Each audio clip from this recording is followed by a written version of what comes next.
नालासोपारा में 41 बिल्डिंगों को हाई कोर्ट से सुरक्षा नहीं, लोगों ने वीवीएमसी का किया घेरा। बॉम्बे हाई कोर्ट ने डेमोलिशन की कार्रवाई का सामना कर रही नालासोपारा पूर्व की 41 बिल्डिंगों को सुरक्षा देने से इनकार कर दिया है। कोर्ट ने पाया कि डंपिंग ग्राउंड के लिए आरक्षित जमीन पर बिल्डिंगों का निर्माण किया गया है, इसलिए राहत देने से मना कर दिया। हालांकि जस्टिस एमएस सोनक और कमल खाता की बेंच ने फ्लैट धारकों को घर खाली करने के लिए 30 सितंबर तक का समय दिया है, बशर्ते वे घर से बाहर निकलने के लिए हल्फनामा देने को तैयार हो। बेंच ने यह भी कहा है कि मानसून के चलते मनपा डेमोलिशन की नोटिस पर अमल ना करे। इस बीच लगभग 2000 से ज्यादा लोगों ने वसई विरार मनपा मुख्यालय के सामने मोर्चा निकालकर अधिकारियों का घेराव किया। बता दें कि पिछले दिनों हाईकोर्ट ने एक याचिका पर सुनवाई के बाद वसई विरार महानगर पालिका को अवैध बिल्डिंगों को गिराने का निर्देश दिया था। नोटिस जारी करते हुए मनपा ने कुछ बिल्डिंगों को गिराया था। इस नोटिस के खिलाफ 15 फ्लैट धारकों ने हाईकोर्ट में याचिका दायर की थी। बेंच ने कहा कि याचिकाकर्ता यह दिखाने में पूरी तरह से विफल रहे हैं कि बिल्डिंगों का निर्माण जरूरी अनुमति लेने के बाद किया गया था। बेंच ने वसई विरार मनपा प्रशासन को भी फटकार लगाई और कहा कि वह भूमाफियाओं को बढ़ावा दे रहा है।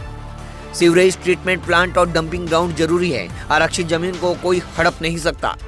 सीधा था कि 6000 परिवार जो 12-15 साल से वहाँ पर रह रहा है और 12-15 साल के बाद उनको 24 घंटे में बोल दिया जा रहा है कि खाली करके वो रास्ते पे आ जाए, तो ये सबके लिए एक चिढ़ पैदा करने वाली बात थी, एक असुरक्षा पैदा करने वाली बात थी। और उसी के चिढ़ और असुरक्षा वातावरण की वजह से आज सारे लोग रास्ते पे उतर के यहाँ पर आए हुए और हम सब पार्टी के नेता यहाँ पर आप देखेंगे पार्टी राजनीति बाजू में रख के 6000 कुटुंबों को न्याय दिलाने के लिए आज हम सब यहाँ पर आए थे।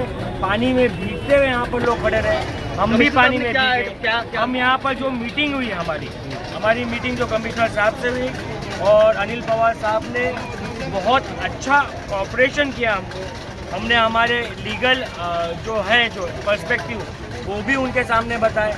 और ऐसे लीगल पर्सपेक्टिव के अंदर एक होता है एडवर्स पोजीशन का मुद्दा, मतलब उस एडवर्स पोजीशन के मुद्दे के अंदर भी हम एक तरफ लीगली भी ये लड़ाई लड़ेंगे, दूसरी तरफ रास्ते पे भी लड़ाई ये लड़ेंगे और तीसरी तरफ प्रशासन का साथ लेके ये 6000 कुटुंब को कुछ ना हो इसकी जवाबदारी हम सब यहाँ पर सारी पार्टियों ने लिया है और हमें यहाँ के सारे अधिकारियों का समर्थन है।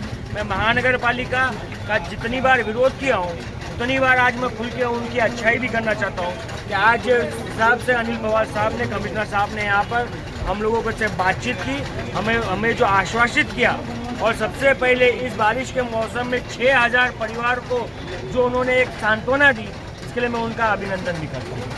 हे due to process of law त्यांनी सांगितलं फॉलो करण्यासाठी, परंतु आपल्या महापालिकेच्या काय मीन्स त्यांनी यांना 24 हार्समध्ये खाली करण्याचा आदेश दिल्यामुळे लोकांमध्ये हे संभ्रम आलं आणि आम्ही लोकांना तेच अधिकाऱ्यांना तेच सांगितलं, हे 24 हार्सची जर तुम्ही नोटीस देत असणार तर ते कुठेतरी चुकीचं आहे।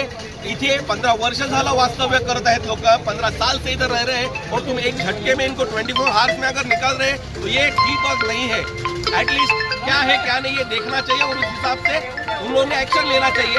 तो ये चीज है कि कुछ ऐसे विषय होते जो प्रशासकीय अधिकारी अच्छी तरह से जानते हैं कि उसमें से आदमी को कैसा निकालना है, तो कहीं ना कहीं एक टेक्निकल में ये जैसे कि मीडिया के सामने बोलने वाला विषय नहीं, लेकिन जो वहाँ पे क्या होता है न्यायालय भी, मैंने जैसे कल ही आपको बताया था कि जनभावना का विषय आता है। जब जनभावना का विषय आता है तो कहीं ना कहीं ये जो महापालिका के अधिकारी अगर वहाँ पे सच्चाई जब रखेंगे न्यायालय के सामने, क्योंकि अक्सर हम देखते हैं कि ऐसी जब घटनाएं घटती है तो क्या होता है भूमाफियाओं को बचाने का काम होया जाता है, लेकिन जहाँ 6000 परिवार का सवाल होता है तो जनभावनाओं को जो किस तरह से मतलब कोर्ट के सामने पेश किया जाए और लोगों के घर बचाया जाए, उस तरह का प्रशासन भी अपनी तरफ से प्रयत्न करे, हम भी उस तरह से प्रयत्न करेंगे। लेकिन हाँ, एक चीज़ मैं आपको बता देता हूँ कि इनका जो 6000 घर बचाने के लिए जो हमें जो करना पड़ेगा हम अवश्य करेंगे, लेकिन इन 6000 परिवारों को जिसने फंसाने का काम किया है उसको कतई बख्शा नहीं जाएगा। उसके ऊपर कल से कार्रवाई मैं चालू करूँगा।